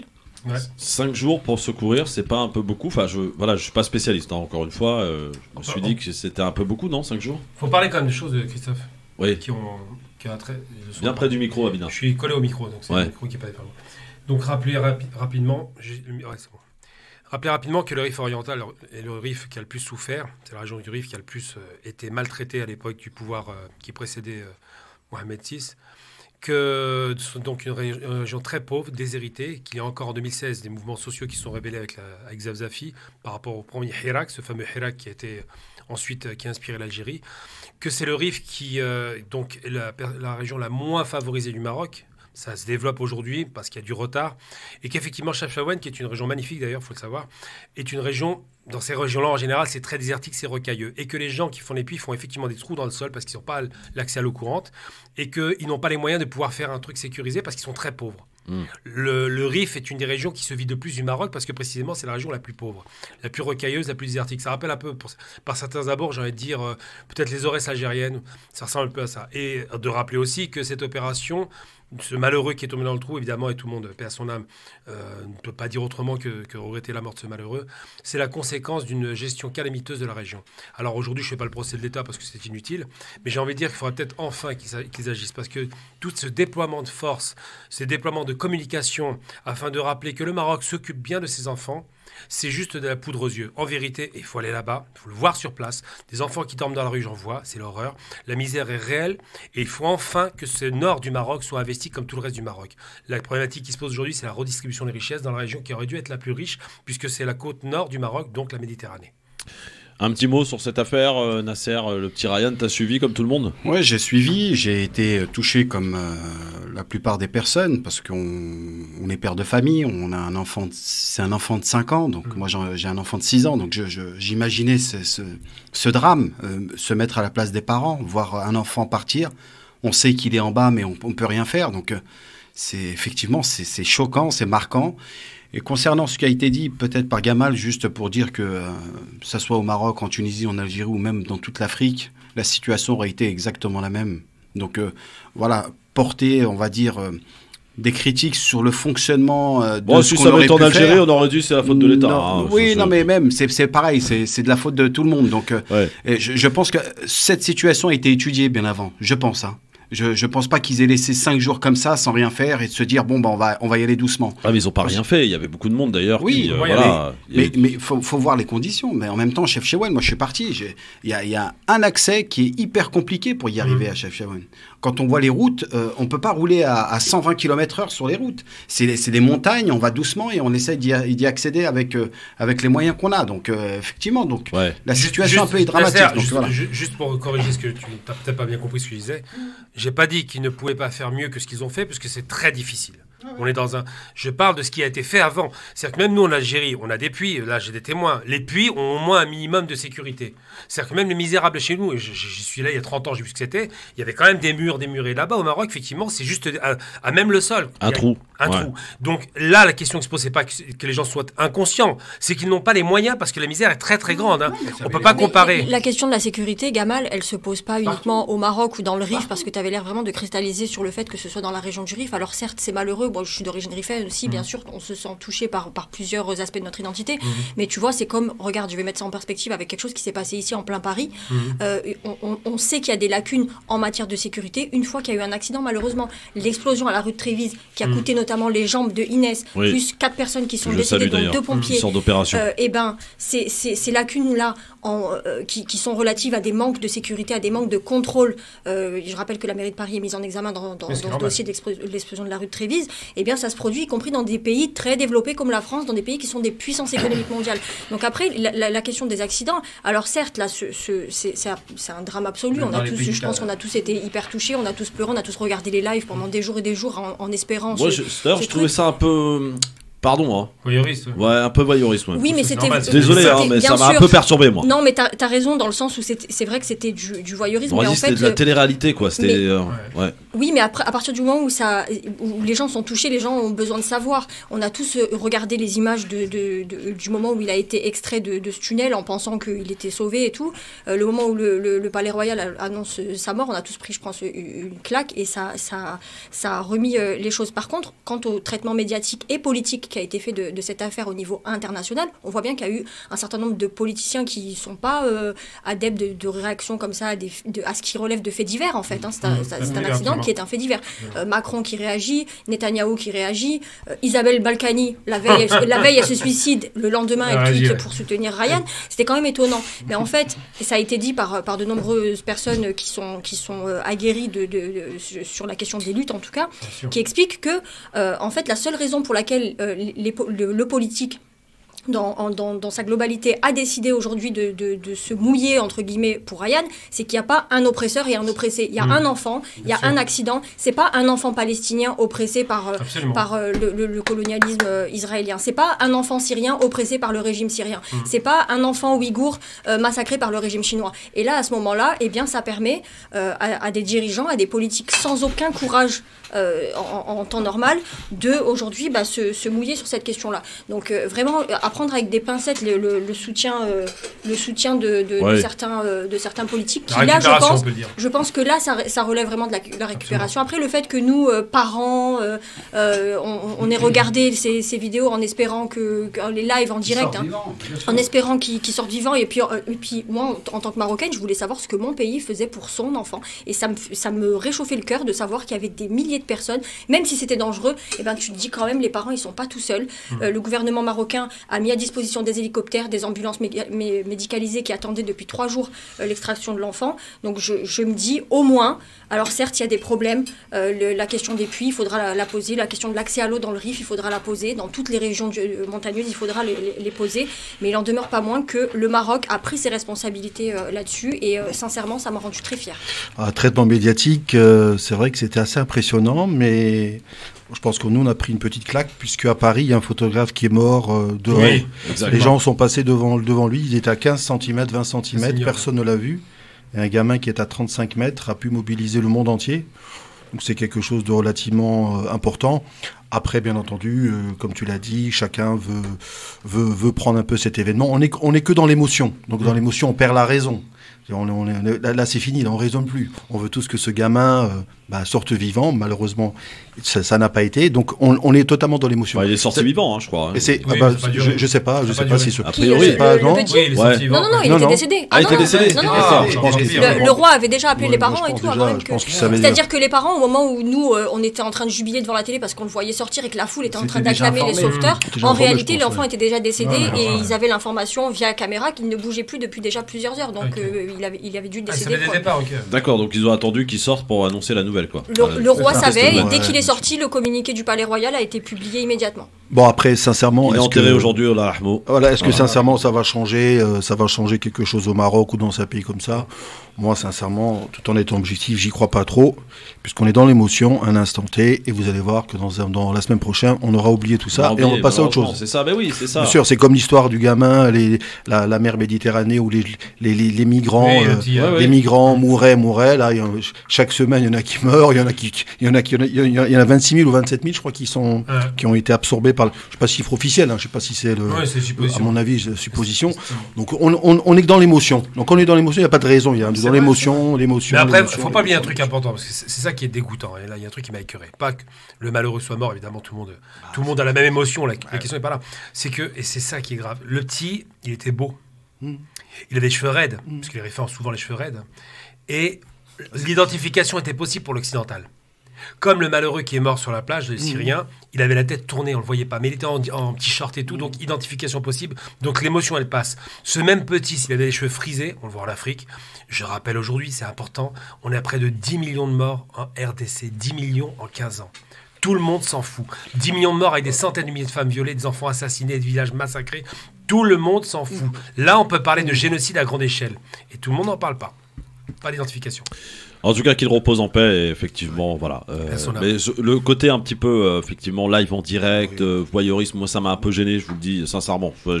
C'est l'époque qui veut ça. Bah ouais, non mais bon, je pense qu'il y a des limites quand même à tout. Et il faut laisser des travaux. Le métier de secouriste, franchement, c'est très difficile, c'est très compliqué. Vous savez que ça pouvait... il pouvait y avoir un éboulement, je crois qu'il y en a eu un d'ailleurs vendredi soir. Voilà, ça aurait pu être catastrophique. Et de regarder comme ça en direct, je pense vraiment pas que. Et d'ailleurs, je sais pas pourquoi, mais j'ai vu des images de la presse qui a été chassée par les habitants. La presse marocaine qui était devant le domicile des parents. Et ils ont été violemment frappés. C'est logique, voilà. parce qu'on ne s'intéresse pas aux rives depuis toujours. Et là, il y a un événement qui, soyons pas dupes, les politiques sont des politiques. Le Maroc va pas bien économiquement aujourd'hui parce qu'on est dans une tension sociale monumentale. C'est pour ça qu'ils ont dû ouvrir aujourd'hui, et tant mieux. J'espère que ça ira beaucoup mieux. Donc on a besoin de mettre la focale sur d'ailleurs, tu as raison. Il y a effectivement la réouverture des frontières aujourd'hui. Et il y a eu beaucoup de problèmes ce matin au départ, à en croire Maître Hassan Khalifa il y a quelques minutes, de gens qui ont été refoulés aux aéroports de Paris, enfin de France, en direction du Maroc, parce qu'il a couru un instant sur la toile qu'avec un certificat de rétablissement du Covid, on pouvait se rendre au Maroc. Alors, il n'en est rien. Il est important de rappeler qu'il faut le pass vaccinal complet, et un test PCR de moins de 48 heures, c'est ça. Donc il y a eu beaucoup de gens qui se sont présentés avec le certificat de rétablissement et n'ont pas pu partir au Maroc, ils ont été refoulés. Ouais, dans tous les cas, on espère que ça ira beaucoup mieux parce que là, la situation est tendue, parce que les gens sont très pauvres. Bon, je pense que tu as du monde dans ta famille là-bas. Moi, j'ai des amis qui sont sur place qui me font un retour, pas forcément de Tanger, mais de Meknes, et c'est très très dur. Donc j'espère que qu'ils vont vite ouvrir, que l'économie va repartir parce que là, les tensions sont palpables. Alors, on va parler de ce qui s'est passé à Addis Abeba. Le sommet Afrique, le sommet d'Union de l'Afrique. D'ailleurs, Sofiane Nagdari va pouvoir nous rejoindre parce que il a l'air d'être chaud. Là, il a bien suivi l'affaire pour le coup. Alors, on rappelle, si je dis pas de bêtises, Sofiane, je parle sous ton contrôle. Et Gamal. Et les autres aussi, bien sûr. Donc, le président de l'Union africaine avait offert le statut à Israël d'observateur. Jusque-là, on est d'accord. Absolument. Sans avoir consulté personne. C'est d'ailleurs ce qui lui a été reproché par quelques pays, à l'image de l'Afrique du Sud et de l'Algérie aussi. Et donc hier, ce week-end, il y a eu effectivement l'Union africaine qui a condamné tous les coups d'État en cours en Afrique. Et il y a eu ce débat autour de est-ce qu'il faut laisser Israël membre observateur de l'Union africaine. Il devait y avoir un vote qui n'a pas eu lieu, qui a été reporté. D'où ma question aujourd'hui. On sait qu'il y a eu beaucoup de travail en amont, c'est-à-dire, on va parler très clair, ok ? Le Maroc a tout fait pour qu'Israël devienne observateur. Voilà, je dis pas de bêtises, il suffit d'écouter la dernière interview sur France 24 et d'RFI du ministre Bourreta. Et d'un autre côté, vous avez deux pays principalement, l'Afrique du Sud et l'Algérie, qui ont évidemment... Trois pays, pas non, le plus important, l'Égypte. Ça compte quand même. Mais les plus importants. Oui, les deux qui ont. Les deux qui ont mis une grosse pression, c'est quand même l'Afrique du Sud. Absolument. Et d'ailleurs, Bourreta n'a pas trouvé mieux de dire que il y a un pays qui s'appelle l'Afrique du Sud et qui commerce avec Israël et qui veut pas. Bref, voilà. C'est nul, ça. Oui, c'est un argument quoi. Et donc voilà, il se trouve que le vote a été reporté. Alors, est-ce que c'est pas une manière finalement de dire on pousse Israël vers la porte. D'abord, est-ce que, en tant que tel, Israël, que vient foutre Israël en tant que membre observateur dans l'Union africaine ? Non, mais c'est là une première question. On peut en parler. C'est la question que je me pose. J'ai eu l'occasion de discuter plusieurs fois sur une télévision africaine de cette question-là. Très rapidement, Israël était déjà membre observateur de l'OUA. Oui. De l'OUA. L'OUA a été liquidé par Kadhafi, qui était antisioniste clair. Il ne voulait pas entendre parler d'Israël, il l'avait viré. Kadhafi est assassiné il y a 10 ans et un Moussa Faki qui tout seul, comme un grand, a décidé qu'il pouvait intégrer Israël parce que malheureusement son pays, le Tchad, a été acheté par Israël pour des questions de sécurité, d'argent et de défense. Et donc à partir du moment où ce monsieur a pris les décisions, il l'a fait tout seul dans son coin sans consulter qui que ce soit. L'Algérie, vent debout, s'est exprimée. L'Afrique du Sud l'a fait pourquoi ? Parce que rappelons quand même sur le plan historique que le seul pays au monde qui soutenait de façon absolue Israël, le régime raciste de l'apartheid, c'était Israël. C'est logique, ils ont le même régime. Et donc ce pays le soutenait jusqu'au bout à telle enseigne qu'ils ont obtenu la bombe atomique pour partie Guy-Mollet, l'Afrique du Sud, par rapport au combustible. Donc, effectivement, l'Algérie et l'Afrique du Sud étaient les premières nations et les plus importantes à s'exprimer. L'Égypte les a rejoints. Pourquoi je parle de l'Égypte ? Parce que l'Égypte a déjà un accord de paix avec Israël, mais a refusé qu'il soit partenaire. C'est un membre observateur, ça ne veut pas dire qu'il décide. C'est-à-dire qu'il regarde ce qui se passe et qu'ils influencent. Ouais, mais qu'est-ce qu'ils viennent foutre là ? Ils n'ont rien à y faire, mais Israël a noué des relations avec 48 pays africains, c'est catastrophique au demeurant. Et Israël, surtout, essaie de créer une zone d'influence. 44, je crois. 44, ça. Oui. Une zone d'influence pour essayer de lier des rapports économiques et puis commencer à se positionner. Donc Israël cherche à créer des liens. Ils avaient perdu tout leur lien après la guerre de 73, c'est-à-dire qu'Israël était considéré comme État raciste, ce qui est le cas aujourd'hui d'ailleurs, puisque c'est sectariste. Et malheureusement, il y a des pays qui ont été achetés par Israël. On l'a vu souvent des pays anglo-saxons maintenant francophones, commencent sans problème à se dire finalement on peut les avoir chez nous parce qu'on va discuter, ça va rapporter la paix. Alors je rappelle que pour rapporter la paix, l'Égypte avait baratiné comme ça en 77-78 avec les accords de Camp David. Il n'y a pas eu de paix. C'est pas parce qu'on discute avec un État et qu'on fait un accord de paix qu'il y a la paix avec la Palestine. C'est pas vrai. Quand on discute avec un État, l'État sioniste ne fait pas de cadeau, on discute avec un État qui martyrisera de toute façon jusqu'au bout la Palestine. C'est un État qui pose problème et le seul moyen pour obtenir la paix, c'est le rapport de force et pas le rapport de faiblesse. Mais est-ce que le fait d'avoir annulé le vote, Faiza, c'est humiliation. Est-ce que ça veut dire que on va en reparler, on va revoter, ou alors c'est une manière un peu délicate de dire bon bah on te pousse tranquillement vers la porte quoi, tu vas repartir d'où tu viens quoi. Ouais, je pense que c'est la première étape pour que finalement ce statut il soit définitivement retiré ou que je sais pas s'il a vraiment. Ça te choque toi à titre personnel qu'Israël soit membre observateur de l'Afrique? En fait, c'est même pas ça me choque, c'est je me demande quelle est la pertinence d'un tel statut en fait. Il y a pas de, à mon sens, Israël a rien à faire dans les affaires dans ces affaires-là en tout cas, voilà, ils ont rien à faire là-dedans, au même titre d'ailleurs que je suis pas fervente supportrice des opérations militaires françaises en Afrique non plus. Bien sûr. Je pense qu'à un moment donné, il faut arrêter cette espèce de néocolonialisme qui consiste à avoir systématiquement la mainmise, que ce soit Israël ou d'autres pays qui veulent toujours garder une espèce d'emprise sur l'Afrique et uniquement sur l'Afrique comme une espèce d'obsession parce qu'ils savent que c'est un continent qui est extrêmement riche et que malheureusement les pays africains peinent à exploiter eux-mêmes ces richesses de manière efficace. Et donc, ils essayent tout le temps, et depuis des siècles et des siècles maintenant, de conserver ce monopole-là. Donc, est-ce que c'est pertinent que Israël ait ce statut de membre observateur? Je ne pense pas. Ça ne me choque pas que ça lui soit retiré, parce que voilà, il n'y a pas de légitimité là-dedans. Ce qui peut apparaître comme choquant, et pardon de le dire, parce que vous savez qu'ici on dit tout, c'est que le Maroc ait fait pression pour qu'Israël obtienne ce statut. Pardon, mais ça s'interroge quand même, ça c'est vraiment choquant. C'est logique, Christophe. Oui, il n'y a rien de choquant là-dedans, en fait. Le Maroc a normalisé ses affaires avec... on peut être d'accord ou pas d'accord. L'Afrique du Sud commercialise, et pour autant, elle s'est levée devant debout contre ce statut. Oui, mais la question marocaine, elle est complètement différente, et tu le sais très bien, Christophe. Après, on connaît nos positions à chacun, et voilà. Après, c'était logique, en tout cas, que le Maroc se positionne de la sorte. J'imagine pas une autre réaction. J'imagine pas du tout le Maroc soutenir la normalisation des relations, y compris avec tout le tollé que ça a provoqué avec les pays voisins, avec les difficultés diplomatiques que ça a engendré, d'avoir assumé et poussé tout ça, et puis ensuite dire non, mais nous, on est contre le statut d'observateur. En fait, c'est la suite logique en réalité, ce soutien. Après, je suis pas en train de dire que je le légitime. J'étais à titre personnel opposé à cette normalisation. Après, maintenant que c'est fait, et le Maroc dans son positionnement aujourd'hui est cohérent, en tout cas. Mais par contre, juste une petite précision. Oui. On parle du Maroc par rapport à la position, mais le peuple marocain n'est pas forcément d'accord avec l'État. Donc ça, il faut bien préciser. Ça, c'est important ce que tu dis, parce que moi, je commence à en avoir ras-le-bol de ces procès qu'on nous fait sur les réseaux sociaux et ailleurs. Lorsqu'on parle d'un pays, évidemment qu'on parle de la politique du pays. Non, mais c'est important de le préciser. Parce tout le monde tape sur la France, et à juste titre. Je veux dire, ça gêne personne. Et quand on commence à taper, que ce soit sur l'Algérie, la Tunisie, le Maroc, il y a tous les pseudo-nationalistes à deux balles là, qui sortent et qui viennent nous donner des leçons. Restez bien gentiment chez vous. Quand on parle du Maroc, quand on parle d'autres pays, on parle évidemment du politique. À aucun moment on a parlé des peuples, je veux dire, c'est n'importe quoi. Rien que de penser ça, d'abord, c'est d'être complètement fou. Nasser. Mais c'est important d'être précisé. Oui, merci. Ali.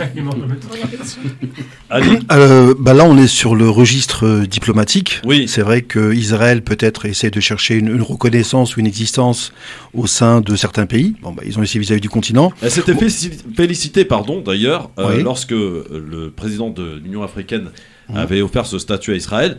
Israël avait parlé d'une grande victoire diplomatique. À l'époque, tout à fait. Ils peuvent parler d'une grande fessée. Comme le mot l'indique, diplomatique. Par contre, effectivement, c'est effectivement Israël peut-être n'a rien à faire effectivement avec les rapports. Ce mot observateur, je ne sais pas ce que ça veut dire en fait. Ça veut dire ça veut dire je suis là, je te regarde. Ça veut dire tu es professeur. Tu es professeur. Tu es professeur. Non, mais je sais bien. Tout à fait. On sait bien que l'Afrique c'est le continent d'avenir, notamment pour Israël, puisqu'on est quand même dans tout ce qui est informatique aujourd'hui. On sait que s'il n'y a pas l'Afrique, à mon avis, le portable et toutes les nouvelles technologies seront bientôt obsolètes. Donc merci les différents pays africains. Donc il est tout à fait normal qu'effectivement aujourd'hui. Alors moi je suis content qu'il n'y ait pas eu le vote parce que quelque part, c'est-à-dire que ce dossier sera fermé sans quelque part violence ou de part ou d'autre, sans tension. On referme ça tranquillement. Le Maroc a peut-être pris sa décision, tant mieux. L'Algérie y a répondu, et sincèrement, la réponse du ministre des Affaires étrangères algérien était claire et limpide, sincèrement. On peut être objectif, bien sûr. On peut pas dire, La preuve, c'est que même en France, ailleurs, on n'en parle pas, parce que c'est comme si nous, demain matin, l'Algérie voulait être observateur de l'Union européenne, quoi. Je sais pas si demain matin, on accepterait que l'Algérie soit... C'est possible, ça. Bien sûr. Non, mais mais j'hallucine, c'est par rapport à ça. Mais qu'est-ce que fait Israël dans cette affaire? Israël, j'arrive pas à comprendre. A besoin de. Non, mais c'est inacceptable. Moi, je peux dire une chose. Attends, Sofiane, j'aimerais bien entendre Sofiane Lakhdari, tiens. Non, il y a deux choses. Premièrement, ce qui vient de se passer, que pour moi, c'est une grande victoire de la diplomatie algérienne, parce qu'il était membre observateur au mois de juillet, c'est-à-dire il siégeait au niveau de l'Union africaine suite à une décision unilatérale de Moussa Faki, qui est tchadien, après la visite de Driss Déby en 2018 et le retour de la normalisation. Parmi peut-être les clauses, Moussa Faki, sans consultation, qui a décidé. L'Algérie, elle a joué sur les règles de l'Union africaine, où elle a dit que cette décision pouvait engendrer la division au sein de l'Union africaine. Si Moussa Faki devait être responsable, et même dans le discours officiel de Moussa Faki, il a parlé de la trahison de certains pays qui l'ont poussé et qui l'ont trahi au milieu du chemin. Premièrement. Deuxième chose, l'Algérie, elle a avancé comme argument, comme quoi que l'arrivée d'Israël en tant qu'observateur pouvait engendrer la division, si sinon la scission au sein de l'Union africaine, et rebelote avec l'OUA. Moussa Faki a eu le courage d'assumer et de dire, on trouve un compromis au niveau. Premièrement, on dégage Israël. Pour le moment, elle ne siégera plus au sein de l'Union africaine. En attendant, il y a une commission de 7 pays. Quand vous voyez de très près les 7 pays, vous avez des pays qui sont comme l'Algérie, l'Afrique du Sud, plus ou moins le Nigeria, qui sont hostiles, et d'autres pays comme Paul Kagame, le Rwanda, ou comme le Sénégal, ou autres qui sont pour l'adhésion d'Israël. Deuxième chose que vous avez parlé sur pourquoi Israël elle vient au sein de l'Union africaine. Tout le monde sait aujourd'hui, quand on voit les sommets Chine-Afrique, Russie-Afrique, Europe-Afrique, etc., Turquie-Afrique, il y a à peu près 4 000 à 7 000 milliards de PIB que dans les 20-30 prochaines années, inévitablement, Israël, elle veut être à l'avant-garde. Et aujourd'hui, en tant que membre observateur, elle peut également travailler au niveau de l'intérieur, parce que les prérogatives en tant qu'observateur, c'est presque vous êtes membre de l'Union africaine. Sofiane, et de travailler, faire du lobbying à l'intérieur. Est-ce qu'on peut parler d'une victoire, et là, pour reprendre le mot qui a été utilisé par Ali, d'une victoire diplomatique de l'Algérie et de l'Afrique du Sud? C'est inévitable, hein, maintenant, sauf si là, Israël, elle était membre observateur en juillet 2021. Juillet 2020. Là, il ne siégera plus au sein de l'Union africaine, en attendant les décisions de cette commission. C'est-à-dire, c'est une victoire. L'Algérie, elle ne voulait pas d'Israël en tant que membre observateur au sein de l'Union africaine. Aujourd'hui, Israël n'est pas membre observateur au sein de l'Union africaine. Pour moi, c'est une... Est-ce que s'il y avait eu vote... Là, maintenant, vote, c'est la division totale. Et si ce n'est, Israël, elle allait passer. Honnêtement, elle allait passer au niveau... S'il y avait le vote... il y aurait peut-être 20 pays, 25 pays qui se, 20 pays qui se rencontrent, mais 20, vu que la normalisation avec 44 pays, l'apport qu'apporte Israël, il faut dire au niveau agricole, au niveau sécuritaire de certaines dictatures, avec la technologie, etc., elle joue un rôle important au sein de l'Afrique, individuellement, mais au sein de l'Union africaine, l'Algérie, parce qu'elle a une vision de l'Afrique de demain, c'est que l'Union africaine prenne ses décisions au niveau des conflits à l'intérieur de l'Union africaine, au sein de l'Union africaine, et qu'on arrête l'ingérence étrangère, que ce soit de l'OTAN ou d'autres. On y revient, on continue d'en parler dans un instant avec les questions des auditeurs. Désolé, j'avais pas vu que j'avais bloqué le standard. 01 40 33 9000, à vous de jouer les amis, vous nous appelez en direct avec toute la fine équipe aujourd'hui pour parler donc de l'Union africaine et de ce statut membre observateur qui est terminé pour l'heure, pour Israël en tout cas. Merci d'être avec nous en direct sur votre radio France Maghreb 2 dans votre émission de référence. Ça s'appelle le LGF et on parle de tous les sujets dans cette émission. On parle donc de ce qui s'est passé, qui a d'ailleurs été, on peut s'en étonner un petit peu, passé et occulté par la presse française quand même. C'était une information importante. Voilà, mais bon, on s'étonne plus finalement. Donc on était en train d'évoquer donc le fait qu'Israël ne sera plus pour l'heure membre observateur donc de l'Union africaine. Et donc on parlait de diplomatie avec Sofiane Lakhdari, Ali, Faiza, Nasser Lajili et Gamal Abina. Et vous, chers amis auditeurs, vous pouvez évidemment nous appeler. Et c'est ce qu'a fait Abdel, je crois. Salut Abdel. Salut Christophe. Écoute-moi Christophe, tu vois, moi j'ai pas la langue dans ma poche. Déjà tout mon soutien à mes frères marocains et tout mon cœur pour ce qui vient de se passer chez eux, hein. Tout mon amour à cette famille et à ce petit garçon. Et le peuple marocain est un peuple formidable. Mais je m'adresse à vous maintenant, le peuple marocain. Il est temps que vous vous réveillez. Quoi que fasse maintenant Israël, votre roi se mettra à genoux devant lui, car il a besoin de la protection d'Israël contre l'Algérie qui n'est pas son ennemi. C'est pour ça qu'il fait ça. Maintenant, vous êtes liés, c'est terminé. C'est pour ça qu'il fait ça. Il est temps maintenant aux Marocains de se réveiller pour faire partir ce roi qui est un gouvernement archaïque, pour mettre un vrai président et qui pense qu'à une chose, son fauteuil et ses milliards. C'est pour ça qu'il fait ça et pas pour le peuple marocain. J'admire ce peuple. Mais il est temps que ce peuple se réveille. Si votre roi fait ça maintenant avec Israël, c'est parce qu'il pense que l'Algérie est une menace pour lui Et le seul qui peut le défendre, c'est Israël, car Israël, c'est les États-Unis d'Amérique. Et bon courage à ce peuple marocain. Et j'espère qu'un jour, ils vont jeter, pour moi, ce mec qui descend de rien du tout, qui est milliardaire, et c'est tout. Voilà. Et les Merci gens Abdel. Merci pour ton intervention. Voilà, t'as pas la langue dans ta poche, hein, on a pu le constater.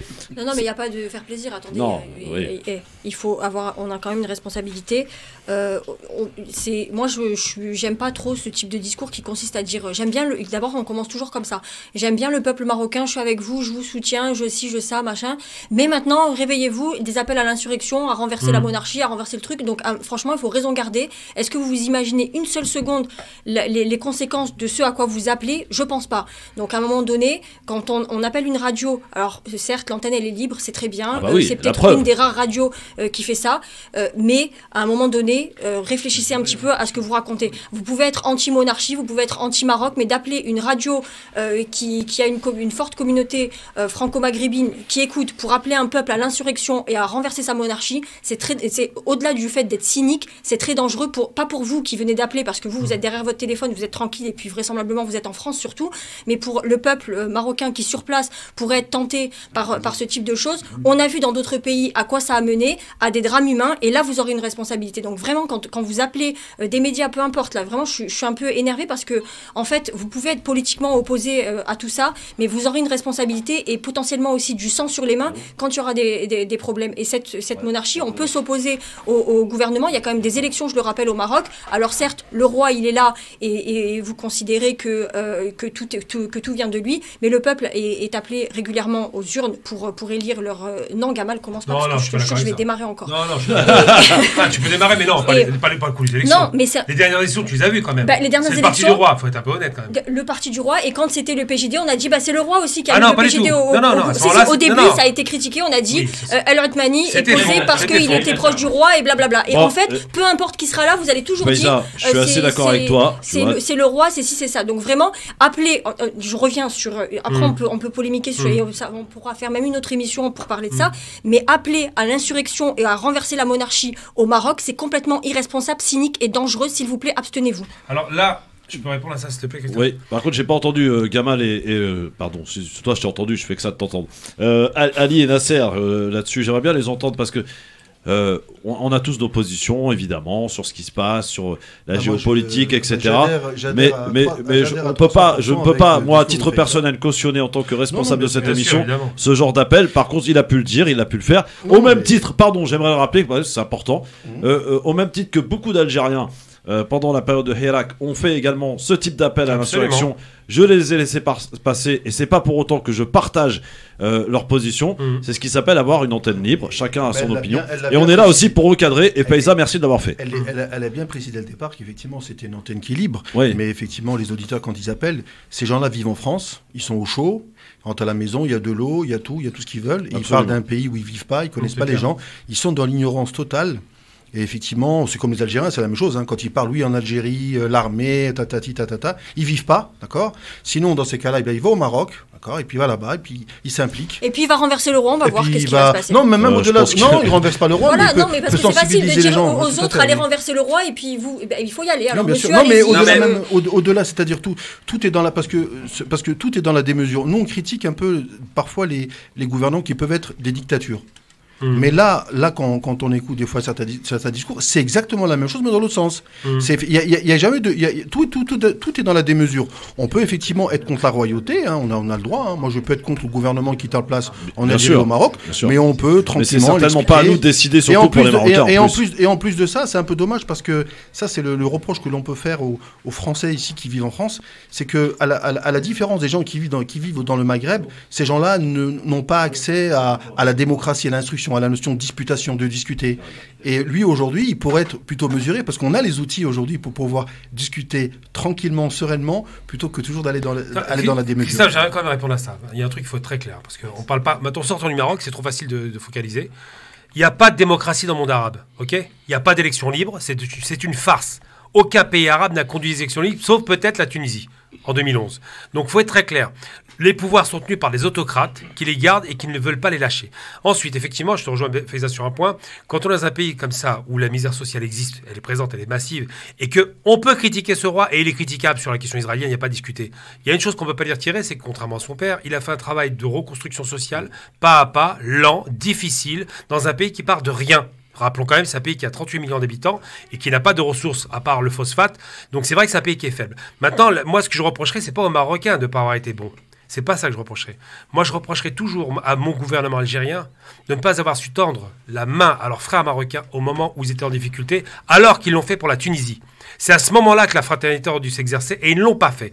Aujourd'hui, maintenant, la fracturation est faite, mais effectivement... Il a été depuis 63. Oui, mais... Il n'y a aucune confiance. Sophie, rapproche-toi du micro si tu veux viens. parler. Viens. Non, c'est juste pour dire que malheureusement, depuis 63, il y a la guerre après l'indépendance de l'Algérie. Malheureusement, les deux régimes se livrent à une guerre et c'est les deux peuples qui... Oui, mais Mohamed VI avait une ouverture que son père n'avait pas. On est d'accord. Moi, j'ai aucune sympathie pour le père, je vous dis franchement. Mais en revanche, lui, il a fait quelques efforts. Il a essayé de se montrer ouvert. Tout le monde se souvient aussi de la trahison de Hassan II avec la guerre de 73. Absolument. Voilà. Tendre la main, comme a dit Mohamed VI, tendre la main à l'Algérie, en même temps la poignarder derrière le dos en finançant des organisations terroristes comme Rachid et le MAC. Je suis désolé. Malheureusement, il y a une rupture de confiance entre les deux régimes et c'est les deux peuples qui en souffrent. Moi, personnellement, en tant qu'Algérien, c'est pour ça que Abdel, je suis contre que les Algériens ou d'autres étrangers s'ingèrent dans les affaires internes du Maroc. Les Marocains sont assez majeurs pour gérer leur situation. Ils savent ce qui est bien, ce qui est malheureux pour eux. Moi, en tant qu'Algérien, je critique la politique étrangère du Maroc. Mais au niveau de la situation interne, je ne me mêle pas parce qu'il y a autant de problèmes en Algérie qu'au Maroc ou qu'en Tunisie ou dans les pays africains. C'est pour ça, s'il vous plaît, je voudrais préciser une chose parce que vous m'avez vu un petit peu remonter là, il y a 2 minutes. T'es belle quand t'es énervé, tu sais. Non, mais je peux être énervée. Non, mais moi, franchement, je suis outrée de l'appel de cet auditeur. Mais en fait, de quel droit et quelle est sa responsabilité? Et en plus, maintenant, on vient de m'informer que ce même auditeur, il a téléphoné au moment du lancement des Gilets jaunes à RMC Info pour appeler à prendre les armes au moment des manifestations. À un moment donné, il faut que les personnes comme ça qui appellent le mec, est-ce que vous vous rendez compte qu'il vient d'appeler une radio franco-maghrébine avec un fort auditoire marocain pour appeler à l'insurrection, à renverser un système monarchique? Mais les Marocains ne sont pas stupides, Faiza. Non, mais on n'est pas stupides, mais est-ce que tu t'imagines que s'il y a quelques auditeurs qui peut être un petit peu limité ou qui peut avoir vécu des choses difficiles avec le gouvernement marocain ou qui peut être même en difficulté dans sa vie et juger que les autorités sont responsables et peut aller demain... Faiza, les Marocains au Maroc sont suffisamment intelligents, d'accord? Et ce genre de discours, à mon avis... Ils n'ont pas attendu Abdel pour faire quelque chose. Ils n'ont certainement pas attendu Abdel. Et je pense qu'il y a une certaine maturité. Il ne faut pas prendre des gens qui vivent au Maroc pour des gens qui sont un peu abrutis, brillants, intelligents. Ouais, mais c'est pas ça, Ali. Ce genre de discours amène à la division. C'est-à-dire qu'on va monter les Algériens contre les Marocains contre les Tunisiens, etc. Aujourd'hui, on va se retrouver avec une communauté qui est complètement divisée. Tu vois, ce genre de discours, pour moi, mais on empire les choses. On empire les choses. Parce que Nasser, ils sont aussi ignorants, ces gens-là. Alors qu'on est, bien sûr, ils sont ignorants, mais alors quand on voit la situation dans laquelle on vit dans ce pays, franchement, je me dirais que, voilà, à un moment donné, comment on peut être autour d'une table et essayer d'avancer ensemble pour faire en sorte que les choses avancent dans ce pays. Samir est avec nous au 01 40 33 9000. Salut Samir. Samir. C'est barré Samir. Alors il y a hop, elle est où? Allez, il y a Karima aussi. Karima, bonjour. Tout le monde est parti. Voilà. C'est Christophe, faut rappeler une chose quand même. Oui. Pour modérer le propos. Que les libertés d'expression se fassent, c'est très bien. Bon, je savais pas que ce type il avait l'habitude d'appeler à la violence. En revanche, rappelons quand même que nous qui étions pour le Hirak, nous avons entendu des déséquilibrés, je ne donne pas les noms, mais il y en a un qui vivait à Marseille en particulier, qui appelait à la violence en Algérie alors que c'était une manifestation pacifique. Et on s'est systématiquement opposé à ça. Moi, je dis que si le Maroc veut aller mieux, il faut d'abord qu'il aille mieux économiquement et qu'il y ait des avancées politiques. Il faut que les choses évoluent. Ils ont la chance d'avoir un dirigeant qui n'est pas un tortionnaire, on s'en est rendu compte quand même malgré tout, et ils peuvent discuter avec lui. Le système est lourd, le système est fatigué, mais cette crise a aggravé la tension. En revanche, si on veut sortir par le haut, il faut sortir de ces discours. Et ce qui est une chose qui doit nous rappeler l'unité du Maghreb, parce qu'elle existe au niveau des peuples, c'est que quand ce malheureux, cet enfant shahid, est mort, tout le Maghreb pleurait cet enfant. Rappelons toujours que cet enfant marocain est un enfant du Maghreb et nous sommes tous le même peuple. C'est une chose pas perdre de vue. Pas parce que les dirigeants ne sont pas d'accord que les peuples ne sont pas d'accord, ça c'est une vue de l'esprit. Bon, on l'a vu même en la Coupe Sofiane. arabe, lorsqu'il y a eu le match avec les drapeaux algériens, Absolument. marocains, même avec la tension diplomatique, les deux peuples sont restés raisonnables et c'était vraiment unis. Riyad Mahrez d'ailleurs qui a fait Même un Jamel beau Belmadi. message, Abel Melmadi aussi, concernant le petit Ryan Allah rahmou. Nous sommes avec Mehdi. Salut Mehdi. Bonsoir Christophe, bonsoir à tous. Bonsoir mon Mehdi, on t'écoute. Oui, je voulais dire un grand courage à la famille du petit gamin là qui est décédé là. On a tous été touchés. On a tous été marocains. On a tous été voilà. Et nous, les Marocains sont nos frères. Je suis algérien d'origine. Vive le Maghreb United. Après, on peut avoir un roi et être en démocratie. Il y a que en Europe qu'on peut voir ça, bien sûr. Hein. On le voit en Angleterre. Hein. Ils ont une reine et l'un des pays les plus démocratiques, les plus libres et les plus intègres vis-à-vis même des étrangers où on peut bien s'intégrer. Bien sûr, c'est l'Angleterre et pourtant c'est une monarchie. Donc notre ami l'auditeur qui a appelé, voilà, je suis pas trop pour appeler à ce genre d'appel à la résurrection. Surtout que le Maroc est un beau pays et chaque pays a sa galère. Il n'y a aucun pays où tout va bien, surtout pas en Algérie. Voilà. Merci Mehdi. Oui, surtout pas en Algérie. Surtout J'aime pas, bien, non, j'aime bien le surtout pas en Algérie. Non, surtout Hein pas, faut pas exagérer. Ça va pas bien dans le monde arabe, c'est tout. Ouais. Il n'y en a pas un qui est meilleur que l'autre. Ouais, voilà. Mais donc- merci Mehdi pour ce message de fraternité. Et demain, on parlera d'ailleurs de la Tunisie demain parce que ça va pas bien non plus en Tunisie. Hein, Surtout au sachez-le, foot, les amis. surtout dans le foot. Non, mais arrête. Arrête c'est- de le chercher, Ça, toi. c'est pas grave le foot, cher ami. Bon, écoutez, je pense qu'on a fait le tour de la question. On va dans un instant revenir à la politique intérieure avec cette question que je me pose, que j'ai envie de vous poser aujourd'hui, de vous soumettre. Marine Le Pen, Zemmour, qui s'affrontent d'ailleurs. Est-ce que finalement, ces deux-là font pas les affaires de Emmanuel Macron? On en parle dans un instant, ne bougez pas. LGF, le grand forum, merci d'être avec nous. Nasser Lajili, d'ailleurs qu'on remercie, qui nous a fait un bon petit thé à la menthe. C'était très familial, très sympathique. Voilà, les petits gâteaux et tout, on était bien là hein, pour un lundi. Voilà, on a fêté comme il se doit la venue de Faiza dans nos studios. Et on a fêté la défaite de la Tunisie. Donc. Tu cherches la petite tête encore. Faiza, La Tunisie, si elle avait le parcours de l'Égypte, elle serait en finale. C'est vrai. Si elle avait affronté les mêmes équipes qu'avait Exactement. affronté l'Égypte, elle a éliminé le Nigérien, Et elle aurait gagné qui la Coupe était d'Afrique. top au premier tour. C'était Mais voilà, ils auraient perdu favori. contre le Maroc. Voilà. Faiza, est-ce que ton thé est meilleur ou pas? J'ai pas entendu. Ton thé est meilleur ou pas? Mon thé, non, le thé de Nasser, il était bon. Ouais, ça va. Très Ouais. bien, ça va. Non, parce que vous êtes quand même les spécialistes du thé. Non, mais je quand même. m'invente pas des spécialités ni en cuisine ni en thé. Ah ouais. Très bien, très bien. Alors, une question qu'a posée Sofiane Lakhdari qui est très intéressante. Juste avant la pause, pour ces quelques minutes qui nous restent, il y a Mounir qui nous attend au téléphone. Est-ce qu'en cas qui est très probable d'ailleurs, de deuxième tour Marine Le Pen, Macron, est-ce que vous pensez que ça sera aussi facile qu'en 2017 pour Emmanuel Macron, au jour d'aujourd'hui, hein, évidemment? Mais Gamal. c'est marrant parce que ça fait des semaines et des mois que je te dis, Christophe, que Macron n'a pas d'adversaire. Il va pas gagner parce qu'il est le meilleur. Il gagne parce qu'il n'y a personne en face. Ils se sont atomisés et il a un conseiller. C'est moi ce qui m'intéresse, c'est qui conseille Macron. Jacques Attali. Jacques Attali est l'homme qui a conseillé Mitterrand, le criminel de guerre, à l'époque, dans les années 80, pour dire comment tuer la droite. Fais monter l'extrême droite. Il a fait monter l'extrême droite, la droite est morte. Attali redonne le même conseil à Macron, puisque Macron est un produit de Attali. Il lui dit, si tu veux tuer Le Pen, parce que Le Pen allait monter, elle risquait de passer, tue Le Pen en créant Zemmour, qui, je le rappelle, est un produit Bolloré, qui est soutenu du bout des bras par Bolloré sur tous les fronts, jusqu'à sa maison d'édition. C'est Bolloré qui finance. Et donc, Bolloré est un très bon copain de Macron, faut pas se tromper, ils n'ont pas d'embrouille contrairement à ce qui est pensé, et donc ils ont besoin que Macron arrive au pouvoir, vu les 5 années difficiles qu'il y a eu. Le seul moyen d'y arriver, c'est de détruire l'extrême droite et de fragiliser la droite. En substance, il va devoir peut-être se retrouver face à Le Pen très faible, qui passe un peu pour une pauvre victime aujourd'hui, mais probablement face à une Pécresse très nulle, qui est même pas capable de pouvoir tenir un débat sérieux contradictoire face à un homme aussi fort que Macron, parce qu'il est très fort en économie. Et donc Pécresse va se faire atomiser au second tour par un Macron qui va arriver au premier tour victorieux, au second tour ultra victorieux. La surprise Mélenchon, vous y croyez ou pas? Aucune chance. Nasser? À l'heure actuelle, non, aucune. Mais aucune chance. Pour l'instant, non, à l'heure actuelle, je parle. Hein. Donc Ouais. on verra peut-être dans les prochaines semaines, mais Franchement, il faut qu'il y ait un coup d'éclat pour que ça se fasse. S'il se fait tirer dessus, voilà, c'est tout. Quoi, tirer dessus? Non, si quelqu'un tente de tuer Mélenchon, il passera pour un mec sympa, voilà, c'est tout. Ouais, Ali. Il est certain que si on continue sur les débats de l'immigration et d'islam, le candidat qui va gagner, c'est celui qui va parler d'islam et d'immigration.